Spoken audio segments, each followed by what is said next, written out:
అతి శ్రేష్ఠుడైన యేసుక్రీస్తు నామమున వాక్యం ఉంటున్న విశ్వాసులందరికీ ప్రభు పేరిట వందనాలు. మీరంతా క్షేమంగా ఉన్నారని తలంచి మీ ఆత్మీయ దైవసేవకుడు బ్రదర్ తేజమయ్య.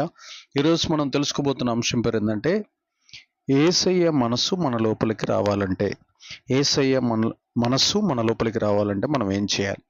యేసు ప్రభు వారి మనసు ఎలాంటిదో మనం తెలుసుకోవాలి. యేసయ్య మనసు మన లోపలికి రావాలంటే, యేసు ప్రభు వారు ఎలాంటి మనసు కలిగి ఉన్నాడో, ఆ మనసును ఎలా మార్చుకున్నాడో, ఆ మనసును తాను ఎలా చెక్కుకున్నాడో, మనం కూడా మన మనసును అలా మార్చుకుంటే మనము కూడా యేసు ప్రభు వారిలాగా మార్చబడదాము గాక. మన యొక్క రూపము, మన రంగు, మన కులము, మన గోత్రము, మన జాతి ఇవన్నీ మనకు సంబంధం లేదు. కానీ మనం యేసు ప్రభు వారి లాంటి మనసు కలిగి ఉంటే మనం కూడా యేసు ప్రభు వారిలాగా ఈ లోకంలో మండి ఉజ్జీవాన్ని రగిలించి అనేక మందిని కదిలించి, యేసు ప్రభు వారు ఎలా అయితే ప్రపంచాన్ని ప్రభావితం చేశాడో అలాగే మనం కూడా ప్రభావితములు చేసి దేవుని నామానికి మహిమను తెచ్చదము గాక. హల్లెలూయా. దేవునికి సమస్త మహిమ ఘనత ప్రభావములు కలుగును గాక. ఒకసారి మనం చూస్తే ఫిలిప్పీయులకు రాసిన పత్రిక 2వ అధ్యాయం 5వ వచనంలో, ఫిలిప్పీయులకు రాసిన పత్రిక 2వ అధ్యాయము 5వ వచనంలో ఏమని రాయబడిందో ఒకసారి మనం చూద్దాం. 2వ అధ్యాయం 5వ వచనం, క్రీస్తు యేసునకు కలిగిన ఈ మనస్సు మీరును కలిగి ఉండుడి. క్రీస్తు యేసు ఎలాంటి మనసు కలిగి ఉన్నాడో ఒకసారి మనం చూద్దాం. ఫిలిప్పీయులకు రాసిన పత్రికలో పౌలు గారు ఈ మాటను రాస్తూ మనకు తెలియజేస్తున్నాడు. క్రీస్తు యేసు కలిగి ఉన్న ఈ మనస్సు లోకంలో చాలామంది కఠినమైన మనసు కలిగిన వారై, లేకపోతే కాముకత్వపు మనసు కలిగిన వారై, విగ్రహారాధన మనసు కలిగిన వారై, లోక సంబంధమైన ధనాపేక్షతో కూడుకున్న మనసు గల వారై, పాపపు మనసు కలిగిన వారై, మోసపు మనసు కలిగిన వారై ఉన్నారు. కానీ యేసు ప్రభు వారు ఎలాంటి మనసు ఈ లోకంలో జీవించినప్పుడు కలిగి ఉన్నాడో మనం పరిశీలిస్తే, అలాంటి మనసుగా మన మనస్సును చెక్కుకుంటే మనం ఆత్మీయులుగా, అభిషక్తులుగా మార్చబడదాము గాక. ఒకసారి లూకా సువార్త 2వ అధ్యాయము 51వ వచనాన్ని ఒకసారి మనం చూస్తే, అంతటా ఆయన వారితో కూడా బయలుదేరి నజరేతుకు వచ్చి వారికి లోబడి ఉండెను. ఆయన తల్లి ఈ సంగతులన్నిటినీ తన హృదయంలో భద్రము చేసుకొనెను. ఆమేన్. దేవునికి మహిమ ఘనత ప్రభావములు కలుగును గాక. యేసు ప్రభు వారు భూలోకంలో బ్రతికున్నప్పుడు కలిగి ఉన్న మనసు ఏంటంటే లోబడి ఉండే మనసు. ఈరోజు స్వేచ్ఛ అధికమైపోయింది, లేకపోతే చదువు ఎక్కువైపోయింది, జ్ఞానం ఎక్కువైపోయింది, తెలివి ఎక్కువైపోయింది, మోసం ఎక్కువైపోయాక ప్రతి ఒక్కరూ ఇండివిడ్యువాలిటీకి, స్వతంత్రానికి అలవాటు పడిపోయి ఇష్టం వచ్చినట్లు ఇచ్చలవిడిగా జీవిస్తున్నారు. పెద్దలు చెప్పిన మాట వింటల్లా, గురువులు చెప్పిన మాట వింటల్లా, సేవకులు చెప్పిన మాట వినట్లా, అధికారులు చెప్పిన మాట వినకుండా నాకంతా తెలుసు అనేటటువంటి గర్వంతో ఇష్టం వచ్చినట్లు జీవిస్తూ, ఇష్టం వచ్చినట్లు పాపం చేస్తూ, ఇష్టం వచ్చినట్లు అతిక్రమాలు చేస్తూ ఇష్టం వచ్చినట్లు వారి సుఖాలు తీర్చుకుంటున్నారు. ప్రియదేవుని బిడ్డలారా, యేసు ప్రభు వారు 30 సంవత్సరాల వయసు వచ్చేంత వరకు తల్లిదండ్రులకు లోబడి పనిచేసినటువంటి మంచి మనసు కలిగి ఉన్నవాడిగా మనకి భూలోకంలో కనిపిస్తున్నాడు. ఆయన ఎలాంటి గొప్ప మనసు కలిగి ఉన్నాడో ఆ లూకా సువార్త 2వ అధ్యాయము 51వ వచనం చూస్తే మనకు అర్థమవుతుంది. కాబట్టి ప్రియదేవుని సంగమా, మన జీవితాలు మనం గుర్తుపెట్టుకోవాల్సింది ఏంటంటే, పెద్దలకు, తల్లిదండ్రులకు మనం ఖచ్చితంగా లోబడాలి. దేవుడు పిలుచుకున్నటువంటి, ఏర్పాటు చేసుకుని దేవుని తన పిలుపు చేత ప్రత్యేకించుకున్నటువంటి సేవకుల మాట మనం ఖచ్చితంగా వినాలి. తర్వాత అధికారులను, దేవుడు ఎవరినైతే దేవదూతల్లాగా నియమించాడో అలాంటి అధికారుల మాట కూడా మనం వినాలి. ఇలాగ మనము ఇంటి పెద్దల మాట, గురువుల మాట, అలాగనే మనకు విద్యా బోధన చేసినటువంటి పెద్దల మాట, అధికారుల మాట మనం విన్న ఎడల, ఆ గురువుల మాట మనం విన్న ఎడల మనం చాలా ఆశీర్వాదాలు పొందుకుంటాం, చాలా గొప్ప పేరు కూడా సంపాదించగలుగుతాం. కాబట్టి ప్రియ దేవుని బిడ్డలారా, యేసు ప్రభు వారు కలిగి ఉన్న మనసు లోబడి ఉండేటటువంటి మనసు. తల్లిదండ్రులకు 30 సంవత్సరాలు పరిచర్య చేసి ఆ ఇంట్లోనే వడ్రంగి పని, ఆ ఇంట్లోనే నీళ్లు తోడటం, ఆ ఇంటిని శుభ్రం చేయటం, వాళ్ళు ఏ పని చేస్తే ఆ పని చేయటం, యేసు ప్రభు వారు లోబడి పని చేసినట్లు ఆయన గొప్ప లోబడే వ్యక్తిత్వం కలిగిన వ్యక్తిగా చరిత్ర సృష్టించినట్లు మనం బైబిల్లో చూస్తున్నాం. ఇక రెండో విషయాన్ని మనం చూస్తే, మత్తయి సువార్త 11వ అధ్యాయము 29వ వచనాన్ని ఒకసారి మనం చూస్తే, అక్కడ రాయబడినటువంటి మాటలో ఉన్న ఆంతర్యాన్ని పరిశీలించుద్దాం. 11:29, నేను సాత్వికుడును, దీన మనసు గలవాడును గనుక మీ మీద నా కాడి ఎత్తుకొని నా యుద్ధ నేర్చుకుని అప్పుడు మీ ప్రాణములకు విశ్రాంతి దొరుకును. ఆమేన్. దేవునికి మహిమ ఘనత ప్రభావములు కలుగును గాక. ఇక్కడ 2 మనసులు తెలియజేస్తున్నాడు. దాంట్లో ఉన్నది మరొక మనస్సు ఏందయ్యా అంటే దీన మనస్సు, మూడోది ఏంటంటే సాత్వికమైనటువంటి మనస్సు. యేసు ప్రభు వారు కలిగి ఉన్నది ఏంటంటే సాత్వికుడు అంటే మంచివాడు. సాత్వికుడు అంటే మంచి మనసు కలిగిన వాడు, ఎవరు ఎదిగినా ఓర్చుకునేవాడు, ఎవరి అభివృద్ధి చెందినా సంతోషించేవాడు. ఈ రోజున సాత్వికానికి వ్యతిరేకమైన పదం ఏంటంటే అసూయ, పగ, ద్వేషము, మత్సరము, కుళ్ళు, కపటము, ఇవన్నీ సాతాను యొక్క మనసులు. సాత్వికమైన మనస్సు అంటే మంచి మనసు, ఇతరులకు మేలు చేసేవాడు, ఇతరులను ప్రేమించేవాడు, ఇతరుల అభివృద్ధి చెందితే చూసి ఆనందించేటటువంటి వాడు, ఇతరుల సంతోషంలో పాలు పంపులు గలవాడు. కాబట్టి ఆయన యేసుప్రభు వారు ఎలాంటి మనసు కలిగి ఉన్నాడంటే సాత్వికుడు. కాబట్టి అంటే సాత్వికమైన మంచి మనసు గలవాడు. కాబట్టి మనం కూడా మంచి మనసు కలిగి ఉండాలి. ఎవరు ఎదిగినా, ఎవరు అభివృద్ధి చెందినా, మన చుట్టుపక్కన మన బంధువులు, మన చుట్టాలు, మన సేవకులు, మన చుట్టుపక్కల ఉన్నటువంటి వారు ఎవరు ఉన్నత స్థాయికి ఎక్కినా మనం అప్రిషియేట్ చేయాలి, వారిని సన్మానించాలి, వారిని గౌరవించాలి, వారి కోసం మనం ప్రార్థన చేసినందుకు సంతోషించాలన్న సంగతి మనం మర్చిపోకుండా ఉండడం గాక. మూడో మనసు ఏంది అంటే దీన మనసు. ప్రతిరోజు దీనుల దగ్గరికి వెళ్ళేవాడు, దీనుల దగ్గరికి వెళ్ళి వారికి స్వార్థ చెప్పేటటువంటి వాడు, దీనులను ఆదరించేవాడు. ఈ రోజున చాలా మంది గర్వపు మనసు కలిగిన వారై, సాతాను యొక్క లూసిఫర్ ఆత్మ కలిగిన వారై ఉండి ఈ లోకంలో దీన మనస్సును వదిలిపెట్టారు. ప్రతి ఒక్కరికి కొంచెం డబ్బు రాగానే గర్వంతో విల్లవిల్లాడుతూ అహంకారపు మాటలు, గర్వపు మాటలు, ఇష్టం వచ్చినట్టు పోకిరి మాటలు మాట్లాడుతూ ఉంటారు. ఇవన్నీ సాతాను యొక్క మనసు. యేసు ప్రభువారు దీనుడు, దీనుల దగ్గరికి వెళ్ళేవాడు. దీనులకు, ఎవరైతే ధనం లేని వారి దగ్గరికి, దరిద్రుల దగ్గరికి, పేదవాళ్ళ దగ్గరికి, కుంటివారి దగ్గరికి, గుడ్డివారి దగ్గరికి, చెవిటివారి దగ్గరికి, మూగవారి దగ్గరికి, చనిపోయిన వారి దగ్గరికి, అలాగనే ప్రాళాపించే వారి దగ్గరికి, రోగాలతో ఉన్న వారి దగ్గరికి, సమస్యల్లో ఉన్న వారి దగ్గరికి, అప్పుల్లో ఉన్న వారి దగ్గరికి, ఆర్థిక ఇబ్బందుల మధ్యలో ఉన్న వారి దగ్గరికి, దయ్యాలు పట్టిన వారి దగ్గరికి, అనేక రకాలైన మానసిక రోగములతో మ్రగ్గిపోతున్నటువంటి ప్రజల దగ్గరికి ఆయన వెళ్ళిపోయి, ఆత్మీయ లేమి లేనటువంటి వారి దగ్గరికి వెళ్ళిపోయి ఆయన వారిని ధైర్యపరిచినట్లు, ఆదరించినట్లు, బలపరిచినట్లు, స్వస్థపరిచినట్లు, చచ్చిపోయిన వారిని లేపినట్లు, సమస్యల్లో ఉన్న వారిని పైకి తీసినట్లు, ఆహారం లేని వారికి ఆహారం పెట్టినట్లు, వస్త్రాలు లేని వారికి వస్త్రాలు ఇచ్చినట్లు మనం బైబిల్లో చూస్తున్నాం. యేసు ప్రభు వారు ఎన్నో అద్భుతాలు, సూచక్రియలు, మహత్కార్యాలు, ఘనకార్యాలు, గొప్ప కార్యాలు చేయడానికి కారణము ఆయన దీన మనసు కలిగి ఉన్నాడు. మనము కూడా దీన మనసు కలిగి ఉండాలి, దీనులను ఆశ్రయించాలి, దీనులకున్న కష్టాలు తెలుసుకొని వారి కోసం ప్రార్థన చేయాలి, వారి కోసం ఉపవాసాలు ఉండాలి, వారిని అభిషేకించాలి, వారిని దీవించాలి, వారిని ఆదరించాలి, వారికి విశ్వాసపు మాటలు పలకాలి, వారికి ప్రవచనాలు చెప్పాలి, వారు పైకొస్తావని, నిన్ను దేవుడు హెచ్చిస్తాడని వారిని అన్ని రకాలుగా బలపరచాలి. అలాంటి మాటలు వారికి చెప్పటం వల్ల వారు నూతన బలాన్ని, నూతన శక్తిని పొందుకుంటారు. సాతాను యొక్క కాడిమాని కట్ల నుంచి వారు విడిపించబడి వారు మనశ్శాంతిని పొందుకొని విశ్రాంతి పొందుతారు. కాబట్టి మీరు నా ఎద్దరికి వస్తే నేను మీకు విశ్రాంతి ఇస్తాను, ఇది లోకంలో ఎక్కడ దొరకని విశ్రాంతి నేను మీ ఆత్మలకు ఇస్తానని యేసు ప్రభు వారు చెబుతున్నాడు. ప్రయాసపడి భారం వహించిన సమస్త జిల్లారా నా ఎద్దుకు రండి, నేను మీకు విశ్రాంతి కలుగజేస్తానని దీన మనసు కలిగినటువంటి యేసు ప్రభు వారు దీనులందరినీ పిలుస్తున్నట్లు మనం బైబిల్లో చూస్తున్నాం.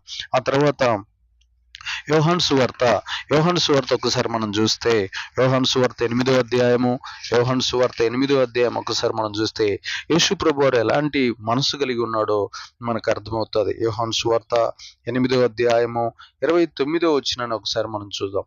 నన్ను పంపిన వాడు నాకు తోడై ఉన్నాడు, ఆయనకి ఇష్టమైన కార్యం నేను ఎల్లప్పుడూ చేయదును కనుక ఆయన నన్ను ఒంటరిగా విడిచిపెట్టలేదని చెప్పెను. ఆయన ఈ సంగతులు మాట్లాడుచుండగా అనేకులు ఆయన యందు విశ్వాసముంచిరి. ఆమేన్. దేవునికి మహిమ, ఘనత, ప్రభావములు కలుగును గాక. చూడండి ఇక్కడ అంతకంటే పైన ఒక మాట అంటాడు,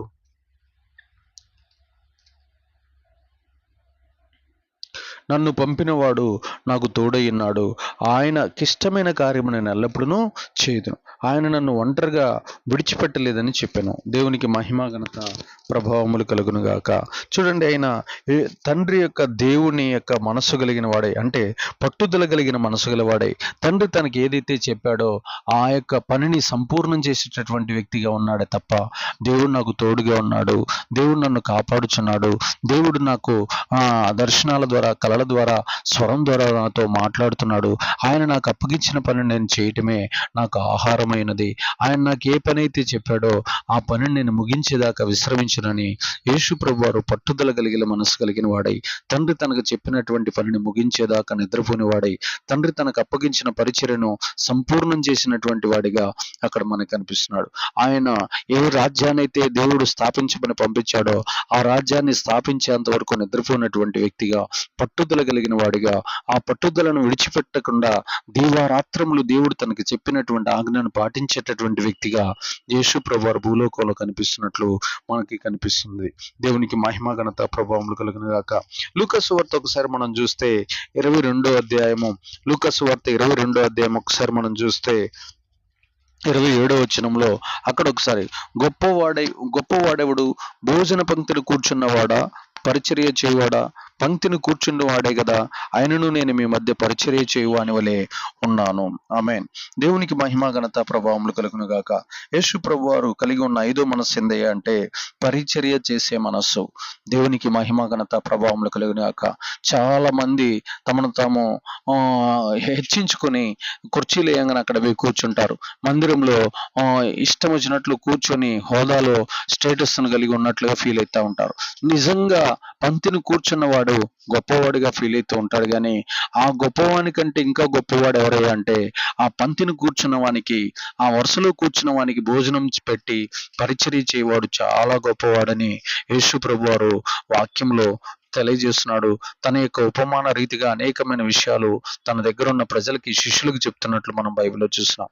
అందుకనే మనము ఏ కార్యక్రమం క్రైస్తవ కుటుంబంలో జరిగినా మనం మొదట వడ్డించేవారిగా ఉండాలి. ఎల్లప్పుడూ పరిచర్య చేసేవారిగా ఉండాలి. చివరిలో మనం భోజనం చేసేవారిగా ఉండాలి. యేసు ప్రభు వారు అందరికీ పరిచర్య చేసిన తర్వాత చివరి భోజనం చేశాడు. అలాగే మనం ప్రార్థించేవారిగా ఉండాలి. అలాగే మనం ఇతరులకు పరిచర్య చేసేవారిగా, వారి హస్తములు కడిగేవారిగా, వారి యొక్క ప్లేట్లు తీసేవారిగా, వారికి ఆహారం పెట్టేవారిగా, వారికి పానీయం పోసేవారిగా మనం ఇలా చేసిన తర్వాత చివరిసారిగా మనం ఏం చేయాలంటే ఆ ఇస్రాకులన్నీ తీసేసిన తర్వాత, పరిచర్య అంతా అయిపోయిన తర్వాత మనం భోజనానికి కూర్చునే వారిగా ఉండాలి. అందుకని యేసు ప్రభు వారు పరిచర్య చేసేటటువంటి మనసు కలిగిన వారిగా చరిత్రలో నిలిచిపోయాడు. ఆయన పరిచర్యని ఈ ప్రపంచానికి పరిచయం చేశాడు. తన శిష్యులకి తెలియజేశాడు. తన శిష్యులకి పాదాలు కడిగి మీరు ఇలా ఉండాలని రుజువుపరిచాడు. అలాగ పరిచర్య చేసే మనసు మనం కలిగి ఉండాలి. రోగులకు తైలం రాసేవాడిగా, ఆ తర్వాత ఏ సమస్యలకు వచ్చినా, ప్రజలు సమస్యలతో వచ్చినప్పుడు ఆ సమస్యలన్నిటికీ సమాధానం చెప్పేటటువంటి వారిగా మనం ఉండాలి. అందుకనే దేవుని పిల్లలారా, ఇక్కడ రాస్తున్నటువంటి మాటలు మీరు చాలా జాగ్రత్తగా వింటే అక్కడ పరిచర్య చేసేటటువంటి మనసు కలిగి ఉండాలని యేసు ప్రభు వారు మనకు బోధించినట్లు మనం చూస్తున్నాం. ఆ తర్వాత మత్తయి సువార్త 14:14 ఒకసారి మనం చూస్తే అక్కడ రాయబడినటువంటి మాటలు మనం పరిశీలించుద్దాం. ఆయన వచ్చి ఆ గొప్ప సమూహమును చూసి వారి మీద కనికరపడి వారిలో రోగులైన వారిని స్వస్థపరచును. ఆమేన్. దేవునికి మహిమ ఘనత ప్రభావములు కలుగును గాక. ఇక్కడ రాయబడిన మాట కనికరము గల మనసు గలవాడు, కనికరము గల మనసు కలిగిన వాడు యేసు ప్రభువారు. ఇక్కడ ఎంతో స్పష్టంగా ఆత్మదేవుడు మనతో మాట్లాడుతున్నాడు. తన దగ్గరకు వచ్చిన వారందరినీ స్వస్థపరిచినట్లు, తన దగ్గరకు వచ్చినటువంటి ప్రజలందరికీ మేలు చేసినట్లు మనం ఇక్కడ బైబిల్లో చూస్తున్నాం. చూడండి ప్రియ దేవుని సంగమా, ఎంత అద్భుతంగా యేసు ప్రభువారు ఎలాంటి మనసు కలిగి ఉన్నాడో మనకు అర్థమవుతుంది కదా. ఆయన కనికరము గల మనసు గలవాడు. కనికరం మన లోపల ఉండాలి. మనం జాలి గల మనస్సు, కనికరం కలిగిన మనస్సు, దయగలిగిన మనస్సు, ఈ అన్ని యేసు ప్రభువారు మనసులే. వీటన్నిటికీ యాంటీ మనసులు లూసిఫర్ మనస్సు. కాబట్టి మనం బాగా నేర్చుకోవాల్సింది ఏంటంటే కనికరాన్ని, జాలిని, దుఃఖ మనసు కలిగి ఉండటం, ప్రార్థించే మనసు కలిగి ఉండటం, ఇతరులకు కష్టాలు వస్తే కన్నీరు కార్చేటటువంటి మనసు కలిగి ఉండటం. అక్కడ ఇదోరాలు కుమారుడు చనిపోతే ఆ పాడ దగ్గరికి వెళ్ళి యేసు ప్రభువారు కన్నీళ్లు విడిచి ఆ చనిపోయిన కుమారుని లేపినట్లు మనం బైబిల్లో చూస్తున్నాం. ఆ కన్నీటి యొక్క శక్తి ద్వారా, తన లోపల ఉన్న పునరుత్థాన శక్తి ద్వారా, తన లోపల ఉన్న విశ్వాసపు శక్తి ద్వారా, తన లోపల ఉన్న ప్రార్థనా శక్తి ద్వారా, తన లోపల ఉన్న పునరుత్థాన శక్తి, ఉపవాస శక్తి ద్వారా ఆ పాడ మీద ఉన్నటువంటి ఆ కుమారుణ్ణి ముట్టుకోగానే తిరిగి లేచినట్లు మనం బైబిల్లో చూస్తున్నాం. కాబట్టి ప్రియ దేవుని బిడ్డలారా, మనం కనికరము కలిగిన వారమై ఉండాలని, కనికరము కలిగిన మనసు యేసు ప్రభు వారు కలిగి ఉన్నాడని, కనికరము కలిగిన మనసు మన లోపలికి రావాలని, దాన్ని మనం నేర్చుకోవాలని, ఇతరు కన్నీరు కారుస్తుంటే మనం కూడా కన్నీరులు కార్చాలని, ఇతరులు కష్టాల్లో ఉంటే, ఇతరులు చనిపోతే మనం కన్నీరుతో కన్నీటి పర్యంతం కావాలని యేసు ప్రభువారు మనకి కన్నీటి మనసు కలిగినటువంటి కనికరం కలిగిన మనసు మన లోపలికి రావాలని కోరుకుంటున్నట్లు, ఆయన ఆ మనసు కలిగి ఉన్నట్లు మనం కూడా అలాంటి మనసు కోసం మనం పరితపించాలని, ఆ మనసు పొందుకునేలా ప్రయత్నం చేయాలని కోరుకుంటున్నాను. కాబట్టి ప్రియ దేవుని బిడ్డలారా, యోహాను సువార్త ఒకసారి మనం ధ్యానిద్దాం. యోహాను సువార్త 13వ అధ్యాయము, యోహాను సువార్త 13వ అధ్యాయం ఒకసారి మనం చూస్తే 13వ అధ్యాయం 4-5 వచనాలు. యోహాను సువార్త 13వ అధ్యాయము 4-5 వచనాలు. భోజన పంక్తిలో నుండి లేచి తన పై వస్త్రమును అవతల పెట్టివేసి ఈ యొక్క తువాలు తీసుకొని నడుమునకు కట్టుకును. అంతటా పల్లెములో నీళ్లు పోసి శిష్యులు పాదాలు కడుగుట్టుకును తాను కట్టుకుని ఉన్న తువాలుతో తుడుచుట్టుకును మొదలుపెట్టెను. దేవునికి మహిమ ఘనత ప్రభావములు కలుగునగాక. 7వ మనస్సు ఏందయ్య అంటే, యేసు ప్రభు వారు కలిగి ఉన్న మనసు తగ్గింపు గల మనస్సు. తను తగ్గించుకున్నాడు కాబట్టి ఆయన హెచ్చించబడ్డాడు. కాబట్టి ప్రియదేవులారా, మనం ఎప్పుడు కూడా ఇతరులు పాదాలు పట్టుకొని కడిగి వారికి పరిచర్య చేసే వారిగా, మనం తగ్గింపు కలిగిన మనసు కలిగిన వారిగా ఉండాలి. కాబట్టి యేసు ప్రభు వారు తగ్గింపు, ఎవరికైనా ఈ ప్రపంచం ఏదైనా పట్టుకుంటారు కానీ పాదాలు పట్టుకోరు. కారణం ఏంటంటే వారికి అది అసహ్యమైన క్రియగా ఉంటుంది. కాబట్టి ప్రియదేవులారా, ఇక్కడ రాస్తున్నటువంటి మాటను మనం పరిశీలించి చూస్తే అద్భుతమైన రీతిలో యేసు ప్రభు వారు తగ్గింపు కలిగినటువంటి మనసు కలిగిన వ్యక్తిగా మనకి కనిపిస్తున్నాడు. మనం కూడా ఇతరులు రోగాలతో, వ్యాధులతో, బలహీనతలతో, బంధకాలతో, సమస్యలతో ఉన్నప్పుడు వారి పాదములు పట్టుకొని కడిగేటటువంటి మంచి తగ్గింపు కలిగిన మనసు మనం కలిగి ఉండాలి. యేసు ప్రభు వారు 12 మంది శిష్యులు తనకంటే లోకంలో పాపంలో ఉన్నటువంటి వారిని కూడా తనను తను తగ్గించుకోవటం కోసం వారి పాపాలు కడిగి తన శిష్యులను ఇలాగ మీరు జీవించాలని చెప్పి వారిని పురుకొల్పినట్లు మనం బైబిల్లో చూస్తున్నాం. మనం కూడా అలాగా తగ్గింపు కలిగినటువంటి పరిచర్య చేయాలి, చేసేదముగాక. అలాంటి మనసు మనకు వచ్చును గాక. యెషయా గ్రంథం ఒకసారి మనం చూస్తే యెషయా గ్రంథం 53వ అధ్యాయము, యెషయా గ్రంథము 53వ అధ్యాయము 7వ వచనం ఒకసారి మనం చూస్తే యేసు ప్రభు వారు ఎలాంటి మనసు కలిగి ఉన్నాడో చూద్దాం. అతడు దౌర్జన్యం నందును బాధింపబడను, అతడు నోరు తెరవలేదు. వదకు తేబడి గొర్రె పిల్లయు బొచ్చు కత్తిరించు వాని ఎదుట గొర్రెయు మౌనంగా నుండినట్లు అతడు నోరు తెరవలేదు. చూడండి, ఆయన వినయం గల మనస్సు గలవాడు, వినయ మనస్సు కలిగిన వాడు యేసు ప్రభువారు. మనం కూడా ఆయన దౌర్జన్యము నందియు, ఆయన ఈ లోకంలో దౌర్జన్యము నందియు కూడా ఆయన నోరు తెరవలేదు. బాధింపబడిన అతను నోరు తెరవలేదు. వదకు తేబడి గొర్రె పిల్లవలియో బొచ్చు కత్తిరించు వాని ఎదుట గొర్రెయు మౌనంగా నుండినట్లు అతడు నోరు తెరవలేదు. అన్యాయపు తీర్పు నందిన వాడై అతడు కొనిపోబడెను. అతడు నా జనుల అతిక్రమములు బట్టి మొత్తబడిను కదా. చూడండి ప్రియదేవులారా, మన పాపముల కోసం యేసు ప్రభువారు చాలా గొప్ప వినయ మనసు కలిగిన వాడై ఉన్నాడు. అంత గొప్ప అద్భుతమైనటువంటి మాటను కలిగి ఉన్నాడు. ఒకసారి చూడండి, ఆయన ఎలాంటి మనసు కలిగి ఉన్నాడంటే వినయము కలిగిన మనసు కలిగిన వాడై ఉన్నట్లు మనం బైబిల్లో చూస్తున్నాం. మనం కూడా అలాంటి మనసు కలిగి జీవించేటటువంటి కృప మనకి ఇవ్వమని మనం బతిమలాడుకోవాలి. అలాంటి భాగ్యము దేవుడు మనకి ఎల్లవేళ దయచేసి దీవించి స్థిరపరచును గాక. ఆమేన్.